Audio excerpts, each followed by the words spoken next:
Guys, this Capo here, and today I'm going to be going over my first 1.5 build. I'm trying to be a little different, and it's not vastly different, but at least it's a half step in the right direction. Um, but I have a couple videos lined up to come out over the course of this week. One of them is discussing the PvP meta and how everything is kind of cookie cutter and too similar. This isn't far off, but it's not what everybody's running. It's kind of like a second tier. But at least I don't have to say I'm like everyone else for the most part. And that's kind of the point I'm trying to make in this video. And like I said, I have a string of videos coming out over the course of this week that will further explain what I'm talking about in regards to PvP. But this is my first 1.5 build video, and it is Predators, specialized backpack, Savage Gloves, four-piece Predators, specialized backpack, Savage Gloves. Now the numbers don't pop per se, for the most part. In As usual with these builds, this is not min-max by any stretch. It's not optimal. It's very good. It's not the best. I'm missing armor in a couple places. I do have 54% armor mitigation, which is pretty decent. Um, but my health is a little low than I like. My DPS is a little low than I like, and my skill is a little higher than I normally like, because I like to use some of that in my health and DPS. But nonetheless, let's kind of go over this really quick. I'm not going to go into a lot of details, just like I did with my sniper build back in 1.4. Mostly because at this point you should pretty much know what all the talents and all that good stuff is. So I'm going to sort of tell you why I like this particular build.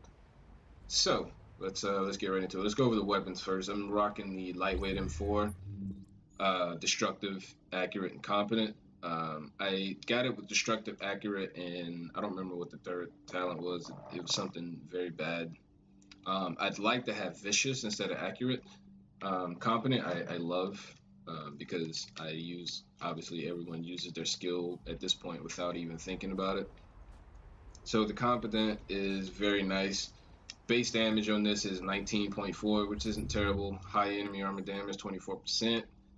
The lightweight and forges is one of the best guns in the game at the current in the current meta. So it's a must-have in my opinion. And then I'm rocking the Navy MP5, 29% crit damage, destructive, unforgiving, and brutal. I'm probably gonna roll unforgiving for something else. I don't particularly need brutal, but what I had in the second slot wasn't very good, so I rolled it for unforgiving. Probably gonna roll that for vicious. Um, I'm not sure. I mean, I could just craft one out of the blueprint, but those are the two guns I'm running. As usual, I stack crit chance mods on all my guns at anywhere possible. Um, that's just the way I build it. I personally like that. And then I run the extended mag with extended mag, crit chance, rate of fire. That's just how I like to do it. So those are the two guns I'm using. Pretty standard, sort of the best guns in the game right now, or a couple of the best guns in it, right? And like I said, I'm running Predators because I don't want to be like everyone else that run Alpha Bridge AR. Predators is second to that. I mean, pretty much if you're not running Alpha Bridge AR, you're most likely running a four-piece Predator set, which, uh, you know, is not as common as the Alpha Bridge AR, but still is pretty common. I'm running the Rhino Special as my sidearm. I don't use my sidearm at all. I really don't care about the sidearm at all, so it really doesn't matter to me. You can run whatever you want. So let me go into the pieces and sort of look at these, because this is something I didn't do in my last video. I'm still working on what exactly I want to run and how I want to roll everything. Um, but I have on my vest 3261 armor, EDR, and I rolled ammo capacity because the stamina roll was high enough that I was satisfied. It is not as high as it obviously could be, but it's high enough that until I get a better piece to roll it higher, I can live with that for now. Firearms, armor mods, and one electronics armor mod. I could replace that with another firearms mod, but at this point, really, I don't need to. Um, I'm not running any talents that I don't have unlocked, so it's really not necessary at this point. So I mean, I could even throw some stamina mods on there if I wanted to. I could do that with armor. It'll get the same thing accomplished. So you know, it is what it is. Um, so again, I could have a vest like this with a slightly. If I had the same armor on this vest as I do um, with the same rolls as I have on this vest, it would be amazing. I don't obviously 1270 stamina. But this one has 1261 EDR and ammo capacity. Ammo capacity I rolled on there because I really didn't know what else to do. The armor roll is pretty high, 1259. So you know I can live with that. Not bad at all. I have another one here, but this one the stamina roll is pretty low and the armor roll is low. So even if I roll it for a high armor or high stamina, it's not going to be better than this because I'm going to be missing one or the other. So I'm going to stick with this one for now. Mask, got 1001 armor on that. Skill power and enemy armor damage. This one rolled fairly well, so I just rolled enemy armor damage on it. Again, build is not min-maxed by any means. I just kind of went for the best thing that I had, and this is what I went with. Another firearms mod here. Again, I could go with stamina mod, but chose to go firearms. I do like to hit pretty hard, and I'll get into that in a little bit, but enemy armor damage is a must, and that's how I build my builds. I don't try to stack all these crazy, you know, crit chance or crit damage or anything like that. I find enemy armor damage to be extremely helpful. Knee pads, same sort of deal here.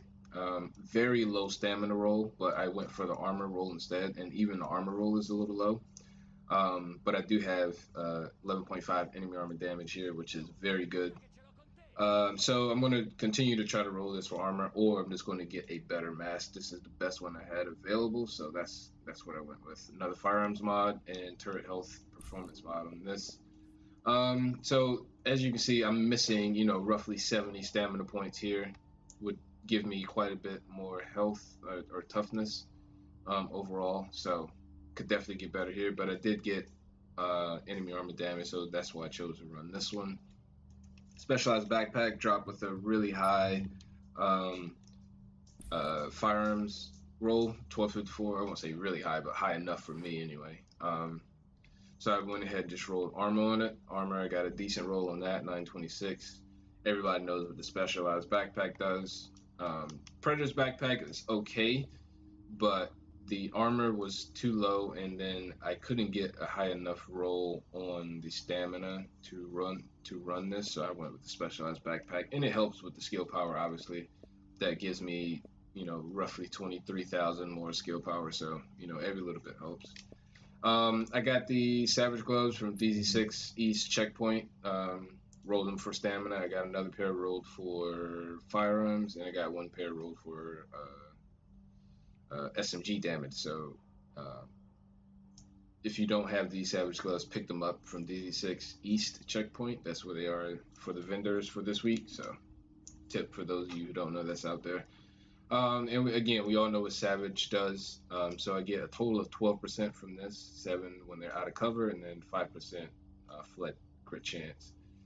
16% crit damage and AR damage, which is what I'm running, the lightweight M4. And a Pred holster that was pretty decent. Had to roll armor on it, could still get a little more armor here, a little more stamina and electronics and firearms, although the firearms is it's high enough. And like I said, the build currently it's not optimized, it's not min-max. It is enough for me to run it and feel good about it, but obviously I could get some better pieces and make it a much better build. And as you can see, the numbers, 309 DPS with my lightweight M4, 235 with my MP5, but that is a little skewed because I have crit chance mods and I don't have any base damage boost numbers on it. So I have unforgiving, destructive, and brutal. Doesn't boost the damage flatly like responsive would or something like that. So it still hits hard enough, trust me. I promise you it does. 454 toughness with 54% mitigation and 120k skill power. So the build is nice. It's not optimized. It's not min max, but this is what I'm running. I like the Predators build, and as you'll see in my later video when I talk about the PvP meta, I think both this and Alpha Bridge needs a nerf, and I talk about what that nerf should be in that video. So if you want to see what I say about that, go check that video out when it gets uploaded here in the next couple days. But I think Predators and Alpha Bridge both need to be nerfed, and I came up with what I think is a pretty cool idea to nerf them both. So you guys can give that a watch if you like and see what you think about that. Some people may like it, some people may hate it. To each his own. I just think in order to diversify the game, you need to nerf those two builds because that's what everybody's running. They're not going to run anything else because those builds don't have any real negative side, especially Predators. So that's the build for you guys. I like this build because, and I use the light weapon for because I have 60% armor, enemy armor damage. I was able to get, where is it? Let's see. The crit chance is a little low, but that's a different story. Where did it go? There we go. Enemy armor damage. There it is. 59.5% enemy armor damage. So that's a lot. I mean, I think you can get it a little bit higher. I don't know what the max is, but that's a lot. I have destructive on this, which gives me, what is it? 15% and 24% because it's an assault rifle. So that's a flat 39% right there. And then I also have EDR or enemy armor damage on my mask. What is it? 9%. So there's 48%. And then I have 11.5 on my knee pads, thus giving me the 59.5, which is great. So that way I don't have to put any more into firearms because I'm going to be mitigating their armor enough so that my gun hits hard enough. And I have some PvP gameplay coming up to show you along with this, so that'll couple this very soon here in the next couple days. I'll throw that up as well. But the build is great. I love it. It's no different than Alpha Bridge. Alpha Bridge, my DPS goes up quite a bit, but you lose ammo because you're tied to one gun. And again, I talk about that in my PvP video. When I upload that, you'll see what I'm talking about. But overall, I don't like the fact that I have to run those two builds because that's what everyone else is running. If it were up to me, I want to run my one-shot sniper build. But the thing is, I would get melted because of the nature of the build. Like I can't stack enough stamina on it to make it a viable build, particularly solo. Now I can run it with a team just like I did in 1.4, and I'll be fine as long as I stay close to my team and get the heals and whatnot. And then I could be a flat-out glass cannon, dropping people from very far away, keeping them at bay from my team, so that we can move about freely in the DZ. And I'll have that build coming soon, one-shot sniper and one-shot shotgun build. So stay tuned for that as well. But yeah, the build, again, not optimized, not min-max, but it's nice. It's definitely a nice starter build. I didn't roll too much on it. I rolled a couple pieces. So it's a nice starter build. If you're looking for something to go off of, by all means, this is a good way to go. Again, I normally don't run specialized backpack. I would normally run just a standard Predator's backpack and maybe like a reckless chest or a vigorous chest. Whatever the case may be. Hopefully get the Leray Barrett's chest piece soon, and I could swap this for Predators and then swap this for the Leray Barrett chest piece and see how that goes. But yeah, overall, I love it. It's a nice build. It hits hard enough. It hits pretty hard, actually, and you'll see that in the video. It's definitely nothing to sleep on. The DPS may not necessarily read that way. The base damage may not necessarily read that way. But, I mean, I have shock turret with all turret health mods, 7%. So, I don't know. Does it show you what your turret health is? 103,000. So, not bad at all. That's essentially... I mean, that's a lot, That's a huge increase from the standard. Does it show that? If I take those mods off, I wonder if it actually shows you. Let's give that a test and see what the actual health is and what the increase is. I would imagine so. Yeah, so I get an additional, what was it, 40,000 points from that, which is very nice. You could I also have a bunch of turret range mods, which essentially, and I tested this out. If I were to drop my turret in this spot here where I'm standing, it would reach all the way over there, which is totally unfair with the turret range. So you could literally control all of this area, all of this with one shock turret if you place it in the right area. On top of the car or something like that when you're in the DZ, and you can control this entire area with that one shock turret. The range on it is still pretty good. Like I said, it doesn't quite reach that far. You see where it is now, right where that bicycle is. Um, so it stops right about here. If I throw the turret range mods on instead of the health mods, it goes out to about here. Which is great, and you see how far away that is. So if I can control the battlefield from that far away with a shock turret, like that is significant. And for me to have a still target for, even if it's just for a second or two, like they are going to get melted down pretty quickly, especially because I have accurate on the lightweight M4, which means it just doesn't move, like it shoots like a laser, which is nice. So I could take someone down pretty easily with that. And then I have competent, which gives me a nice boost, and I have a teammate that runs booster shot, which I could run myself. So if I throw that on and take a look at the numbers when I do that, that'll proc competent and booster shot at the same time, which will show you in the heat of battle what you're really looking at.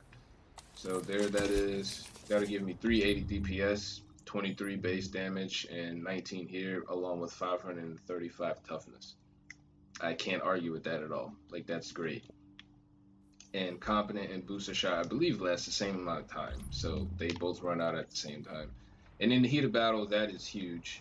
And then having 120k skill power, I get it back at a fairly decent rate. So I can have that up the majority of the fight. But it usually doesn't last that long, considering when I pop that booster shot, I have that kind of damage output along with the bleed. So that means, a lot of players just kind of panic when the bleed happens. They just panic overall. And then, of course, my favorite, you throw an attack advance with that. Even though they nerfed it, like, it is still really, really strong. So if let me get a nice tag. What was that last time I did it? Somewhere on the truck, I believe. Yeah. If I jump on this truck here and do a nice tack advance, I don't know, let's go over there. So my control is kind of broken. So attack advance, pop the booster shot, hit the tag advance. Now you're looking at 535 toughness and almost 470 DPS, almost 30 base damage with the lightweight M4, and I didn't get it in time to see what the MP5 was, so here we're trying to run it again. But like, that's a lot of damage. That's more than enough. And then with the bleed, like I said, you hit them with the bleed once they heal the first time, and you hit them with the bleed again, a lot of people start to panic and they roll around, or they just try to run, which obviously you can't. They try to run away and you can't climb over anything, and you end up melting them down because they're taking damage and not outputting any because they're so focused on trying to get away. And so that really helps. So let's switch to the MP5 here. I want to see what the damage looks like on this with the attack advance and all that good stuff. So we hit that, pop the booster shot, and what are we looking at? 437. So it didn't go as far, but you still see the base damage on this is 22 and 27. Like, it's pretty good. Very, very viable build. So if you're looking for something to start with that's not alpha bridge like the rest of these guys, not cookie cutter, it's something that you can build off of. Obviously, min max it a little bit, and there you go. So yeah, I got a couple videos coming out this week. Talking about survival, talking about PvE content, talking about PvP content, talking about I have some PvP gameplay coming out as well. A lot of things coming. That PvP gameplay is with this build, so you get to see it in action. And that's it. Yeah, take care, guys, and I'll see you in the next one. Peace.